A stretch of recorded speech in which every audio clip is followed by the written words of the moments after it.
예,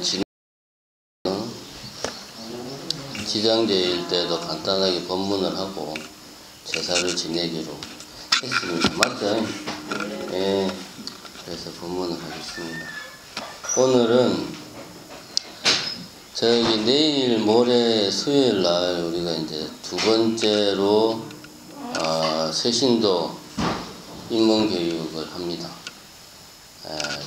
새신도 입문교육은 크게 이제 세 가지 파트로 나눠져 있는데, 첫 번째가 이제 불교. 소리가 너무 큰 것 같아. 불교란 무엇인가? 불교 1시간 안에 마스터하기.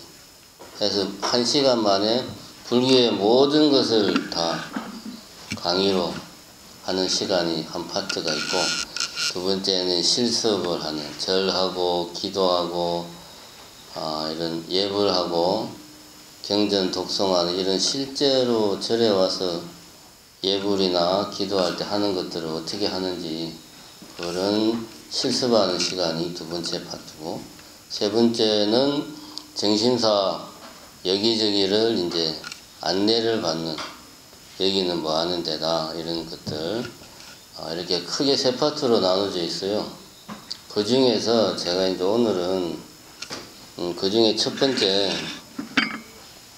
불교를 1시간 만에 속성으로 마스터하는 코스를 여러분들에게 한번 일단 연습 삼아 해보고, 여러분들의 보기에 반응이 좋으면 수요일날 이걸로 하고요. 여러분들 보기에 반응이 시원찮으면 다른 또 강의안을 만들어가지고 또 열심히 고민을 해야 돼. 그렇게 하도록 하겠습니다.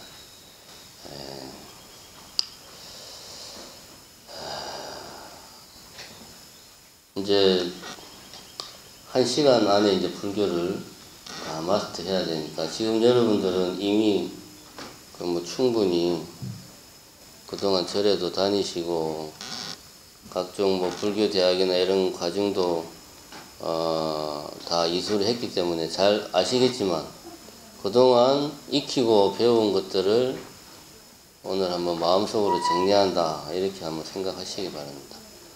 그러면 가장 첫 번째로 우리가 해야 될 질문이 뭐냐? 결국은 이거죠. 불교란 무엇인가? 그죠? 불교라는 게 도대체 뭐냐 하는 거예요. 불교는 간단합니다. 불교는 부처님의 가르침이 불교입니다. 그죠? 부처 불자에다가 가르칠 교자를 썼으니까 부처님의 가르침이 불교입니다. 그럼 부처님의 가르침의 내용이 뭐냐? 이제 문제는 이거죠. 부처님의 가르침은 팔만대장경 안에 다 들어있는데, 그 팔만대장경을 옛날에는 이렇게 뭡니까? 요즘같이 CD나 컴퓨터가 없어가지고 나무에다 글자를 새겨서 그거를 종이에다 인쇄를 했는데, 그 나무에 새긴 걸 경판이라고 그러죠. 경판을 다, 부처님 말씀을 경판으로 다 모아보니까 큰 건물 하나에 그게 다 들어가더래요. 그 건물 이름이 뭡니까? 해인사에 있잖아요. 그죠? 해인사에 뭐가 있죠? 그렇지. 팔만대장경이 있는 건물 이름이 뭐냐고. 장경가. 그렇지. 건물 이름은 몰라도 됩니다. 어쨌든 팔만대장경이 해인사에 있다는 건 다 알죠? 그게 이제 나무에 경판을 파가지고 건물에다 넣으니까 큰 건물에 그게 들어가더라. 그만큼 부처님이 하신 말씀이 많습니다. 물론 그 중에는 우리가 역사적으로 알고 있는 그 석가족의 왕자인 고타마 시타르타라는 수행자, 나중에 이제 깨달아서 부처님이 된 그 석가모니 부처님의 가르침도 있고, 그 이후에 다른 훌륭한 석가모니 부처님의 제자들, 스님들의 가르침도 있습니다만, 다 합쳐서 우리는 부처님의 가르침입니다. 그만큼 많습니다. 이 많은 거를 제가 어떻게 1시간 안에 다 이야기할 수 있을까요? 못하죠. 그래서 저는 이걸 한 문장으로 줄이겠습니다. 요즘 사람들은 뭐든지 탁 속성으로 하는 걸 좋아하잖아요. 길게 하면 안 좋아하잖아. 그럼 불교란 무엇인가? 한 문장으로 줄이면 뭐가 된다? 생각해 본 적 있습니까? 생각해 본 적 있어요? 없어요? 불교란 무엇인가? 한 문장으로 줄이면 여러 가지 사람마다 다른 이야기를 할 수 있습니다만은 저는 이렇게 생각을 합니다. 불교란 무엇인가? 불교란 나는 무엇인가? 나는 무엇인가? 라는 질문에 대한 해답을 찾아가는 과정이 불교다. 그러면 이 말을 다시 말하면 해인사 팔만대장경에 하는 말씀들이 다른 게 아니라는 거지. 나는 무엇인가? 라는 질문에 대한 부처님과 다른 훌륭한 스님들의 대답이라는 거죠. 그럼 팔만대장경에 쓸 정도로 많은 이야기를 했으니까 나는 무엇인가? 라는 질문에 대한 대답도 있겠죠. 당연히. 정답이 있습니다. 뭡니까? 다 알죠, 우리.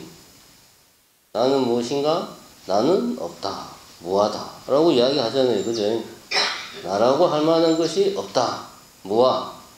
이게 불교입니다. 그럼 다 끝났죠. 그죠? 끝났잖아, 이제. 불교란 무엇인가? 나라고 할 만한 것이 없다. 라는 생각이 불교의 핵심입니다.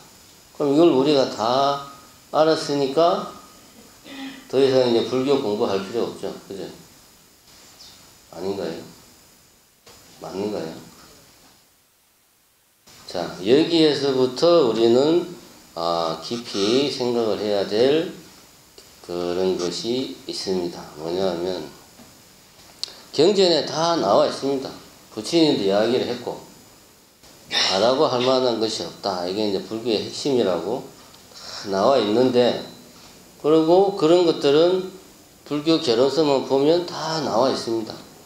근데 그걸 안다고 해서 내가 없어지나요? 여기 있잖아, 내가. 그죠? 안 없어지잖아. 그렇잖아요. 그 저기 반야신경에도 보면 뭐 눈이 없다고 무안이 비설시니, 눈도 없고 안, 이, 귀도 없고 다 없다고 그러잖아. 우리 멀쩡하게 다 있잖아요. 안다고 해서 모든 문제가 해결되는 게 아닙니다. 우리가 알아야 될 것은 불교란, 예를 들면 저기 신중단이 있습니다. 그죠? 신중단에 많은 신들이 있어요. 저 신들, 이런저런 신들이 있고, 우리가 신중단에다가 할 때는 아까 반야신경을 했잖아요. 그죠? 왜 신중단에 반야신경을 하지? 그건 저분들은 아직은 부처님처럼 전하게 깨친 분들이 아니라서 우리가 매일 반야신경은 부처님 가르침을 경전 하나로 딱 요약한 거란 말이에요. 그래서 하루에 한 번씩 우리가 부처님을 대신해서 저분들한테 부처님을 지키느라고 고생이 많으니까 부처님 말씀을 매일 우리가 대신 일러주는 거죠. 빨리 깨쳐가지고 당신들도 훌륭한 불보살님이 되시라. 이렇게 우리 도량을 지키고 부처님을 지키는데 고생이 많으니까 우리가 그 대신 매일 경전을 읽어드리는 겁니다. 이런 거는 지식이에요. 신중단 이런 거구나. 이거 안다고 여러분 인생이 바뀝니까? 이거를 알아서 인생이 바뀌면 이 세상 우리나라 모든 불자들은 다 부처님 됐죠. 그죠? 그 모르는 불자가 누가 있습니까? 다 압니다. 문제는 뭐냐? 불교는 아는데 있는 게 아니고 내가 그것을 내 스스로가 체험하고 내 스스로 그거를 깨쳐야 돼. 즉 나는 무엇인가에 대해서 내 스스로 고민하고 내 스스로 체험하고 내 스스로 깨쳐야지만이 그것이 불교다.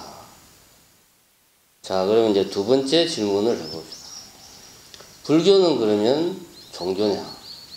자, 이런 이야기를 왜 하냐면 불교를 제대로 알려면 불교와 비슷한 것들을 우리가 비교를 해보면 불교가 뭔지 잘 알 수가 있듯이 우리는 흔히 불교를 종교라고 생각을 합니다. 그럼 불교는 종교냐? 질문을 했을 때 종교인 것 같기도 하고 아닌 것 같기도 합니다. 그럼 왜 불교는 종교냐?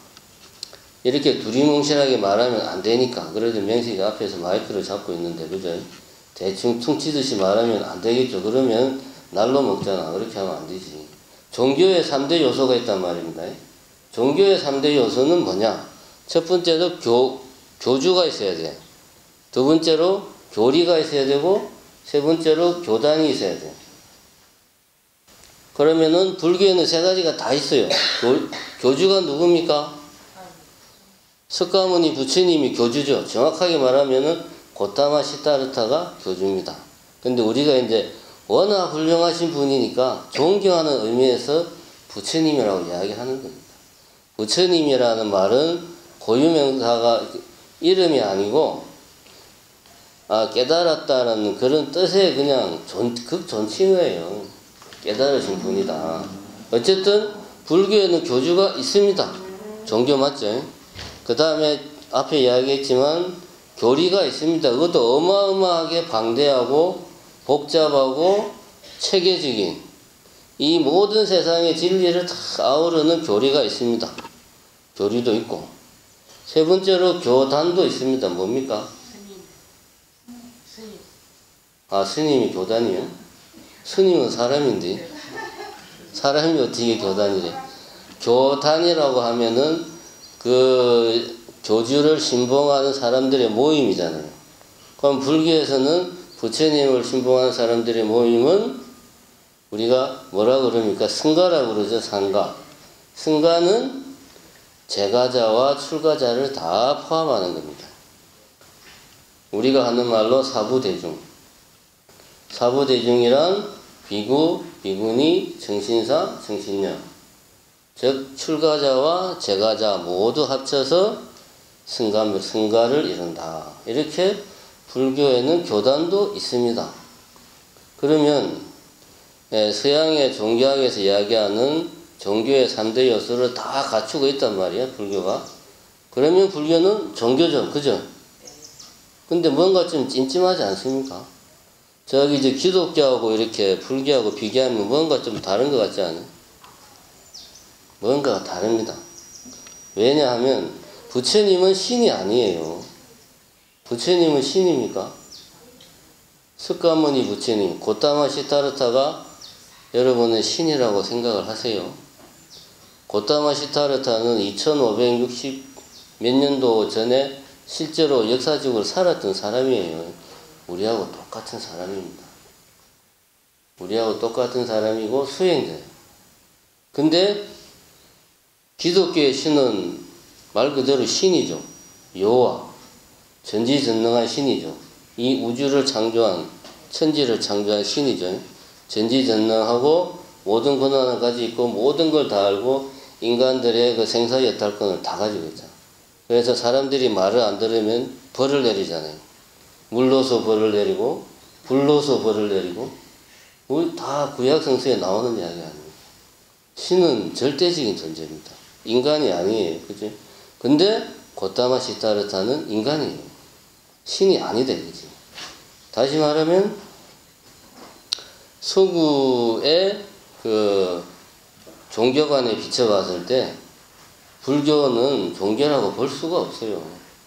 종교의 가장 중요한 신이 불교는 없는데. 근데 이제 그러면 여러분들은 마음속으로 석가모니 부처님은 역사적으로 실존했으니까 신이 아닌 거 맞는데 그럼 그 말고 뭐 비로자나 부처님이나 미륵불이나 연등불이나 노사나불이나 뭐 다른 부처님들이 엄청나게 많잖아요. 그 부처님들은 뭡니까 그럼? 그 부처님들도 사람이에요? 질문을 했으면 대답을 해야지. 왜 사람들이 가만히 있는 거야? 여기서 우리가 알아야 될 것은, 자, 불교라는 것이 처음 시작할 때는 어느 하나의 수행자들의 집단으로 시작을 했어요. 시작을 했는데, 수행자들의 집단을 중심으로 불교가 시작이 되고 그들을 따르는 제가자 무리들이 또 생기고 그렇게 해서 유지되어 오다가 이게 좀 어려운 거야. 제가자들이 불교를 공부하려고 하니까 먹고 살아야 되고 또 부처님 말씀이 쉬운 것도 아니고 그러다 보니까 어려우니까 평소에 하던 대로 그러니까 종교는 이미 그 당시 인도 사회에는 널리 이제 일반화되어 있었다 이겁니다. 이제 인도의 대표적인 종교가 힌두교잖아요. 힌두교는 그때부터 이미 지금의 체계를 가지고 있었어요. 2000년 전이나 지금이나 인도 사회의 힌두교는 똑같습니다. 힌두교는 신이 어마어마하게 많아요. 우리가 농담 삼아 인도에 가면 사람보다 신이 더 많대, 그 나라는. 그러니까 가게마다 자기 가게에서 섬기는 신이 다 따로 있어요. 신이 어마어마하게 많은 거야. 그러니까 이런 평소에 자기 생활에 익숙해 있으니까 불교도 그냥 그런 식으로 한 거예요. 그냥 원래는 불교가 종교가 아니었는데 인도 사람들이 공부하기 귀찮으니까 평소 하던 대로 종교에 외피를 씌운 겁니다. 종교의 옷을 입힌 거지. 그래서 뭐 미륵불도 불교 안으로 데리고 오고 뭐 노사나불, 비로자나불 뭐 여러 신들을 그냥 뭐 기존의 그 인도 사회에 있던 신들을 좀 변형을 시켜서 불교를 막 가져와서 불교에 이런저런 신들이 많이 이제 등장을 하게 됩니다. 이렇게 해서 정확하게 말하면 불교는 종교는 아니지만 종교의 옷을 입고 있다 라고 저는 생각을 해요. 그러니까 이거는 겉으로 보면 종교인데 알맹이를 들여다보면 종교가 아니죠. 종교가 아니면 뭐다? 불교는 수행 체계다. 수행 시스템이다. 제가 아까 처음에 이야기하지 않았습니까? 불교란 무엇인가? 이것은 나는 무엇인가? 라는 질문에 대한 대답을 찾아가는 과정이다. 내가 스스로 깨닫고 느끼고 체험해야 그것이 불교다. 이거는 내가 어떻게 행동을 하면 그 부처님이 깨달은 바를 나도 깨달을 수 있을까? 부처님이 한 그대로 이렇게 하면 너도 깨달아서 부처가 될 수 있다. 이게 불교거든요. 기독교에서는 그게 아니잖아요. 인간들은 원죄가 있는 거예요. 원죄가 있어가지고 원죄는 다른 게 아니죠. 그 에덴의 동산에서 여호와께서 너 이거는 선악과는 절대로 먹지 마라. 그런데 이거를 따먹었단 말이야. 신의 말씀을 어긴 거지. 이게 원죄입니다. 그 원죄를 사람들이 태어날 때 이미 가지고 있는 거예요. 그래서 원죄를 안고 태어나니까 우리 죄를 사하기 위해서는 어떻게 해야 됩니까? 여호와를 절대적으로 섬겨야 돼요. 그러면 내가 죽어서 천당을 가는 겁니다. 그러니까 기독교에서는 내가 수행을 하는 게 아니고 여호와를 열심히 섬기면 되는 거예요. 근데 우리는 그게 아니고 내가 열심히 수행을 해야지 나도 부처님처럼 될 수 있다. 부처님 같은 훌륭한 수행자가 될 수 있다. 그래서 불교는 네가 이렇게 수행을 하면 된다 라고 하는 게 쫙 나와 있는 게 불교입니다. 그래서 불교는 수행체계다. 물론 그 안에는 그 교리도 들어가 있겠죠. 아무 내용도 모르고 무턱대고 맨 땅에 헤딩할 수는 없지 않습니까? 이게 포함합니다. 교리. 포함해서 불교에서 중시하는 것은 실천, 수행을 중시합니다. 자, 그러면 수행이라는 게 뭐냐? 수행이라는 게 뭐냐? 수행은 다른 게 아니에요. 수행이잖아요. 닦을 숫자에 행은 행동할 때 행. 행동을 닦는다. 이게 수행입니다. 행동을 왜 닦느냐? 이유가 있겠죠. 아무 이유 없이 행동을 닦을 수는 없으니까. 우리가 수행을 하는 이유는 행복을 추구하기 위해서다. 행복을 추구하기 위해서 수행을 한다. 그러면 수행의 정의를 다시 내려보면 행복을 추구하기 위해서 행을 닦아서 마음을 바꾸는 게 수행이다. 궁극적으로는 마음을 바꿔야 돼. 궁극적으로. 그럼 마음을 바꾸려면 수행이 아니고 내가 저번에도 언뜻 몇 달 전에 이야기한 것 같은데 수심을 해야 됩니다. 그죠? 근데 왜 수행을 해야 되냐? 우리가 불교에서 말하는 행은 몸을 하는 행동만 행동이 아닙니다. 불교에서는 행을 뭐라고 그러죠? 업이라고 그러죠. 업. 업에는 몇 가지가 있죠? 신구의 삼업이 있잖아요. 이거는 기초교리에 하는 거잖아요.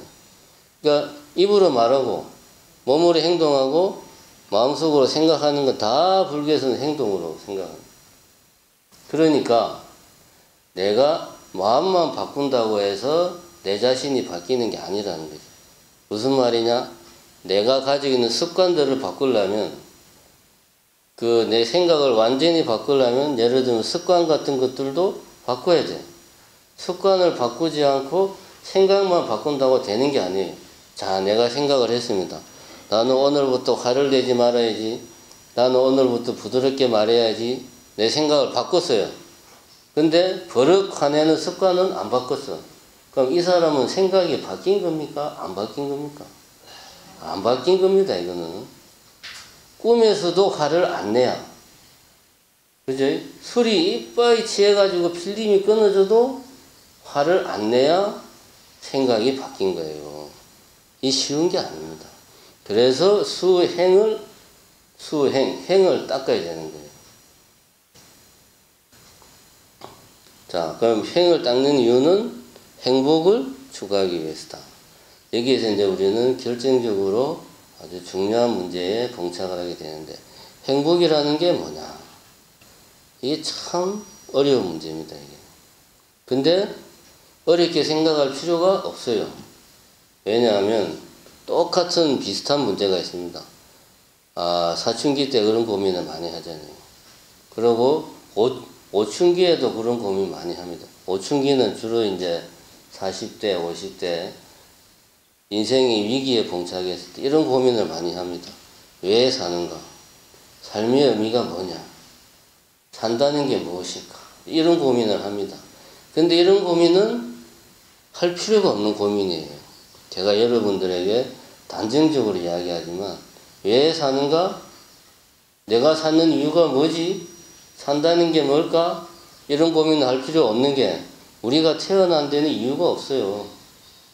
만약에 내가 사는 이유가 있으려면 내가 태어나기 전에 나는 21세기 한국에 이런 사람으로 이런 이유 때문에 태어나야 되겠다. 그렇게 태어나야지 그게 이유가 있는 거지. 근데 우리는 엄밀하게 말하면 태어난 뒤에 내 자신이 만들어진 거고 내 삶에 어떻게든 의미를 부여해 보려고 하는 거예요. 그러니까 있지도 않는 이유를 찾아봐야 없습니다. 행복도 마찬가지예요. 행복 그런 거 없습니다, 여러분. 제가 단정적으로 이야기하는데 없어요. 대신 뭐가 있느냐? 고통이 있다. 그럼 행복은 뭐냐? 고통의 종식이다. 고통을 완전히 없애는 게, 고통의 뿌리를 완전히 뽑아버리면 그게 행복입니다. 예를 들어서 여기에 물이 있는데 물을 마시니까 물이 참 맛있어. 기분이 좋죠? 즐겁죠? 행복하죠? 이 물이 참 맛있네. 가만 보니까 설탕을 탄 거야. 달아. 그래서 맛있어요. 근데 설탕이 없으면 맛이 없지. 이거는 행복한 게 아니에요. 그럼 내 행복은 설탕에 의존하고 있는 거예요. 설탕이 없으면 내 인생은 행복하지가 않아요. 이런 건 행복이 아닙니다. 설탕이 있거나 없거나 행복해야 되는 거예요. 그럼 다른 예를 들어보자. 물이 있는데 물을 마셨는데 뒷맛이 은근히 참 좋더라 이겁니다. 아무것도 들어간 게 없어. 아무것도 없는데 물맛이 좋아. 우리가 이제 진짜 어디 물 좋다는 데 가서 마셔보면은 뒷맛이 달짝지근한 게 아주 맛이 좋습니다, 실제로. 근데 그 맛은 설탕의 단맛하고는 다릅니다. 완전히 다릅니다. 아무것도 없는데 맛있어요. 그게 고통이 완전히 종식된 상태. 아무것도 없어도 내가 느끼기에 좋은 거예요. 왜냐하면 평소에 그 설탕이라든가 뭐 여러 가지 자극적인 입맛이 내한테서 완전히 없어져 버린 거야. 그러니까 아무것도 없는 걸 먹어도 그것이 나는 싫지가 않은 거예요. 고통의 종식이란 바로 이런 상태를 이야기하는 거다. 내가 항상 설탕을 진짜 엄청나게 쌓아놓고 평생 설탕 먹고 싶을 때마다 설탕을 먹는 게 이게 행복한 게 아니라는 거예요. 그래서 행복이란 고통의 종식이다. 불교에서 고통은 뭐라고 그러죠? 번뇌라고 그러죠. 번뇌. 번뇌의 뿌리를 뽑는 것이 수행의 목적입니다. 그것이 바로 행복입니다. 이것이 행복이다가 아니고 번뇌가 사라진 상태가 행복이다. 이것만 우리가 명심을 하면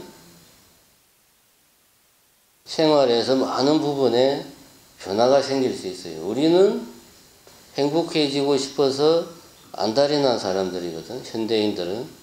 그런데 행복이라는 것은 딱 정해져 있는 게 아니고 고통스럽지 않은 게 행복이다. 이 생각을 가지게 되면 세상 보는 눈이 많이 달라집니다. 어쨌든 불교 수행은 행복을 추구하기 위해서 행동을 닦아서 궁극적으로는 내 마음을 바꾸는 거다. 그러면은 수행을 더 알기 쉽게 금년에 비교를 해서 설명을 해보겠습니다. 내가 처음에 담배를 필 때는 멋있어 보이니까, 폼 나니까, 뭔가 좀 어른 같으니까 아무 생각 없이 막 담배를 폈어요. 담배를 피다 보니까 목도 아프고 아침에 일어나면 몸이 무겁고 머리도 띵하고 항상 가슴이 답답하고 이게 왜 이럴까 알아보니까 담배가 몸에 안 좋다더라. 담배를 피면 이런 제 몸에 부작용이 생긴다. 그걸 내가 알게 된 거예요. 담배가 몸에 안 좋구나 해서 결심을 합니다. 담배를 끊어야 되겠다. 정말 담배는 몸에 안 좋아. 생각에 전환이 일어난 거죠. 근데 내 몸 안에는 이미 엄청난 양의 니코틴이 들어가 있어요. 내가 마음은 담배를 끊어야지 하고 딱 결심을 했는데 이 몸 안에 니코틴이 꽉 차 있어가지고 그때부터 담배를 끊기 위해서 내가 어떻게 해야 됩니까? 의도적으로 열심히 노력을 해야 되죠. 담배를 피우고 싶어도 참아야 되고 규칙적으로 운동하고 담배를 끊는데 좋다는 약도 먹고 뭐 등등등 의도적으로 내 행동을 바꿔야 돼. 뭡니까? 수행이죠. 노력을 해야 되는 거야. 노력을 막 하다 보니까 몸이 좀 좋아지는 게 느껴져. 그래서 역시 담배는 몸에 안 좋은 거야 라고 처음에 내가 딱 생각했던 그 사실, 담배는 몸에 안 좋다. 이게 진짜구나 라는 걸 더 확신을 가지게 됩니다. 이렇게 담배의 유혹을 뿌리치고 계속 담배를 끊기 위한 실천을 하다 보면 언젠가 내 몸속에서 니코틴이 완전히 다 사라지겠죠. 왜? 내가 계속 니코틴을 공급을 안 하니까. 그러니까 내 몸에서 니코틴이 완전히 사라져야 그때 진짜로 금연인 겁니다. 그 전까지는 완전히 금연했다고 볼 수가 없죠. 내 몸 안에서 니코틴이 완전히 사라져야 진짜 금연인 겁니다. 자, 그럼 여기는 세 가지 단계가 있어요. 첫 번째는 뭐냐? 담배를 끊어야 되겠구나. 담배가 나쁜 거구나 라고 내가 깨달은 거야. 깨달은 거예요. 불교에서 그런 말 쓰죠? 깨달았느냐? 깨닫지 못했습니다. 깨닫고 보니 세상이 다 어떻더라. 깨달은 거야. 담배가 몸에 안 좋구나? 깨달은 거야. 첫 번째 단계. 깨달았으니까 내가 이 담배를 멀리 해야 되겠구나. 그럼 내가 어떻게 해야 되지? 열심히 담배를 끊기 위한 수행을 하는 거예요. 열심히. 수행을 하다 보니까 나의 이 깨달음이 더 확실해지고 확고해지고 구체화되는 거예요. 그렇게 수행을 하다 보면 깨달음의 내용이 더 깊어지고, 또 깨달음의 내용이 깊어지니까 수행이 더 확고해지고 더 철저해지고, 이렇게 깨달음과 수행이 반복되다가 어느 시점에는 완전한 깨침을 얻는 거죠. 이게 헷갈리니까 앞에 깨침하고 뒤에 완전한 깨침하고 같은 말을 쓰면 헷갈리니까 뒤에 거를 예를 들면 정득이다, 확철대오다 이런 표현을 쓴다고 하면 여기는 이제 완전히 깨친 거죠. 정득. 그러니까 내 몸에 니코틴이 완전히 살아있는 거예요. 이게 첫 번째 단계 깨쳤다. 두 번째 단계 수행을 열심히 한다. 세 번째 단계 완전히 깨쳤다. 정득. 이런 그 수행의 이런 그 과정을 거쳐서 우리가 수행을 하면 처음에 아무것도 모르고 그저 좋아 보이니까 담배를 펴서 안 좋았던 내 몸이 나중에 니코틴이 몸에서 완전히 나간 뒤에는 건강한 몸이 된 거예요. 이것은 내가 무엇을 했기 때문입니까? 수행을 해서 내 마음을 완전히 바꾼 거지. 담배가 안 좋다는 확고한 생각으로 내가 딱 무장을 하니까 그 결과 내 몸에서 니코틴이 사라집니다. 이렇게 수행이란 마음을 바꾸는 게 수행이다. 그리고 불교는 수행 체계다.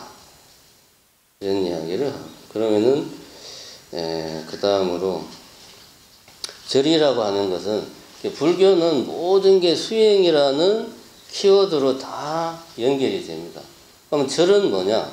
절은 수행 공동체다. 수행하는 사람들이 모여 있어서 같이 수행하는 곳이 절입니다.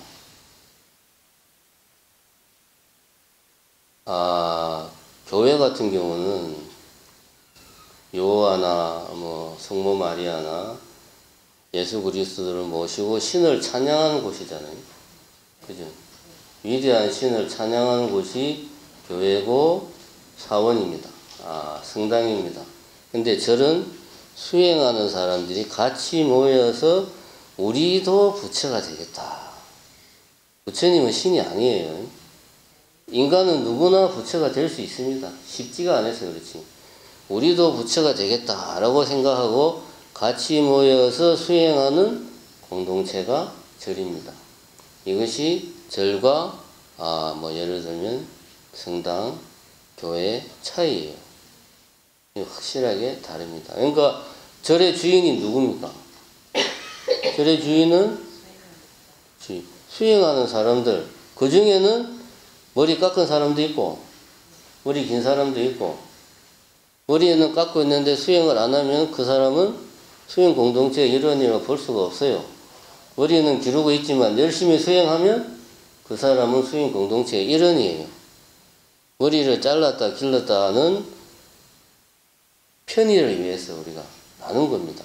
물론 머리 긴 사람들은 더 머리를 깎은 사람들은 더 열심히 수행을 하는 경향이 있죠.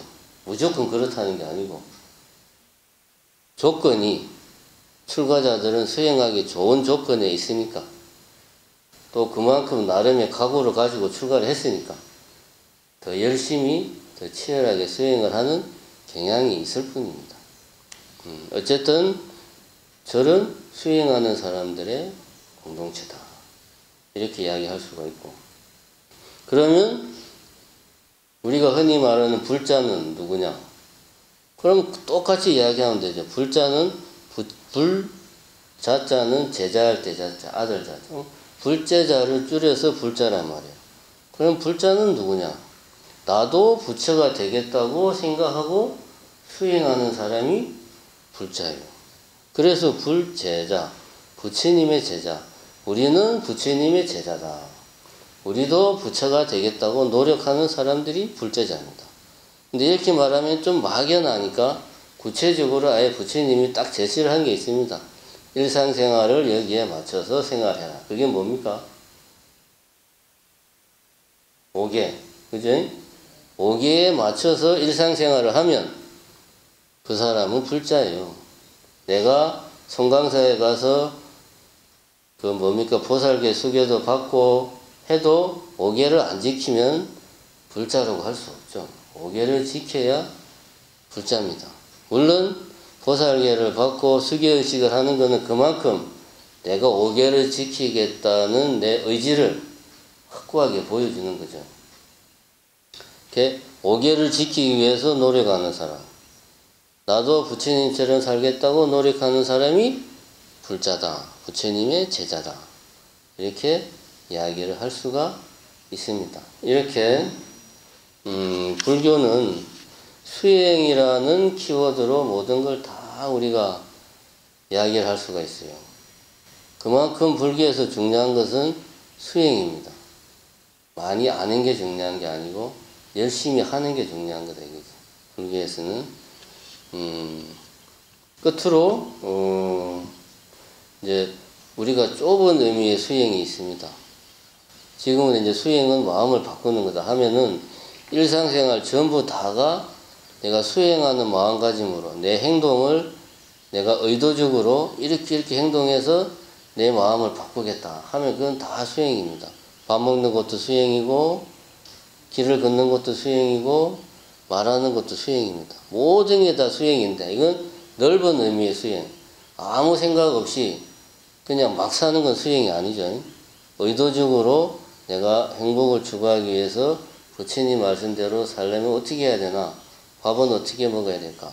하나하나를 내가 정신 차리고 행동하면 그 수행인데, 좁은 의미의 수행은, 불교에서 말하는 좁은 의미의 수행은 예를 들면 참선이라든가 기도라든가 독경이라든가 집중적으로 수행하는 방법들이 불교에서는 여러 가지가 있습니다. 그죠? 이런 것들은 좁은 의미의 수행이다. 제가 이 이야기를 왜 하냐? 좁은 의미의 수행은 집중적으로 하는 거죠. 그것이 수행의 전부 다가 아니라는 겁니다.